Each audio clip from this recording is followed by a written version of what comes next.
Okay, my friends, we have reached the 30-day mark of this referendum campaign.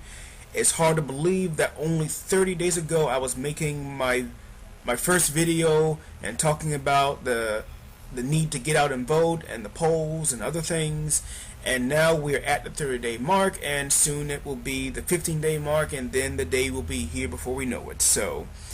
And there must be a sense of reality about this thing that is going to happen, because I've seen some of you have received your polling cards for the referendum, so there must be a sense of reality that must be struck in some of you, a sense of the enormity of this referendum and the debate and everything that it entails. So it's getting real, the time is coming, and we have to be ready for everything that happens, because we know that the nationalists are going to be doing everything they can to make sure that they can get 50% plus one, because that's all they need. Even if it's just one vote over to the majority, and they'll win, and that'll be it. And we hope it doesn't come to that, and we must do everything we can to ensure that there will be a no victory on September 18th, exactly 1 month from now. I want to say, first of all, that in this past weekend, the poll numbers have not looked entirely good. After what seemed to be a bounce after the Darling Salmon debate, it seemed like all the polls were going very much in our favor in a very big way. Even some of the nationals' favorite polling companies like Panel Based and Survation were showing bigger no leads than usual. Well, now over the weekend, we saw these polls that came out which showed a narrowing of the gap, and the panel-based poll particularly was putting the yes vote at 48%. So a lot of people were concerned about that, but I would say let's keep our nerve, because really since around March, April, the polls have been frozen. There have been a few no bounces and yes bounces. There have been days when we've been up and they've been down, and vice versa. But the reality is that there really has not been a sustained trend toward one side or the other since around, again, March or April. And so let's take comfort in that really the polls have not really changed so much in the last couple of months. It does seem to be that there is a hardening of the vote in both directions. And we should also expect that there will be more fluctuations along the way as more don't knows and undecideds become won over by one side or the other, and we're hoping that more of them do come over to the no side and support a no vote. In fact, I believe it was the ICM poll which came out a couple of days ago, which showed that even though the yes vote was increasing, the no vote was also increasing, and also that the don't knows were going towards the no side by 2-1. They were leaning no by 2-1. Now that didn't get reported because it wasn't the big sexy headline, but it's ironic that a couple days earlier it was being reported that even though the TNS poll was showing a growing no lead, that the undecideds were leaning towards yes. So it was interesting that was a big headline a couple of days ago, and now that there's a poll that shows the yes camp catching up, but that the no camp has the undecideds leaning toward at 2-1, no one's going to report about that. It just shows you that the media seem to be more interested in reporting on whenever yes seems to be getting an advantage rather than no.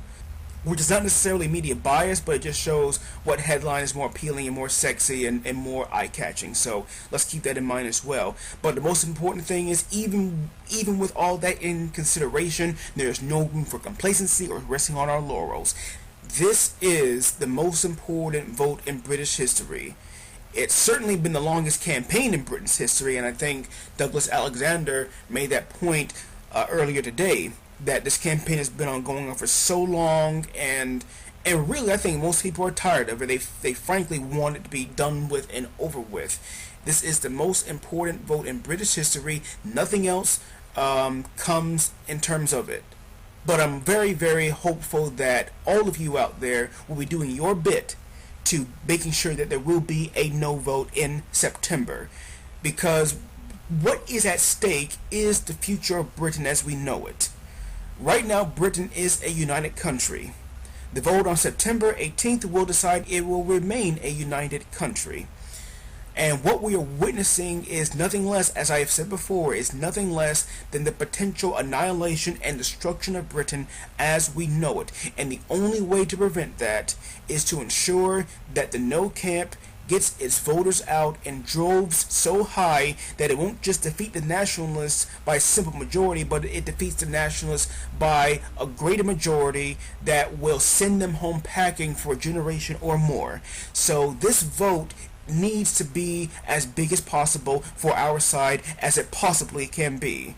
We need to get as many people out there as possible to be voting for the unionist side. I mean, forget what the polls are saying, for example. You know, the polls can be saying all kind of different things, but the most important thing is you. You, the individual. You can make a difference. You can be the one who can go out there and talk to undecided voters and even talk to soft yes supporters and get them to vote no. Get them to come over to our side. Get them to vote for the union and for continued coexistence as one nation along with everybody else in Britain, the Welsh, the Northern Irish, and the English, everybody under a common umbrella, under one government, under one crown, everybody represented by the same nationality, which is British. But this should not be seen as putting Scotland before Britain. This is about putting Scotland and Britain together as one. Scotland is Britain. The people of Scotland are Scottish as well as British. This is about preserving that unique dual identity between the two. And in many ways they go together, they are meshed together. So this is not about usurping Scottish identity in terms of British identity. This is about preserving that dual identity which has served people so well for hundreds of years. So I really want people to go out there and make the case for the union and thrash whatever the nationalists are saying, debunk it, challenge it, at every step, at every level. Please, I urge you to do that, because that will help us to win this thing. And again, I believe we will win, but we have to believe in ourselves that we can win it. And if we believe in ourselves, I believe we will win this referendum. I'll be continuing to do what I can, whatever little I can do, I will continue to do it. But ultimately, it's up to you who live in Scotland who will make this thing happen and make it happen in a big way so that the union can continue on forevermore.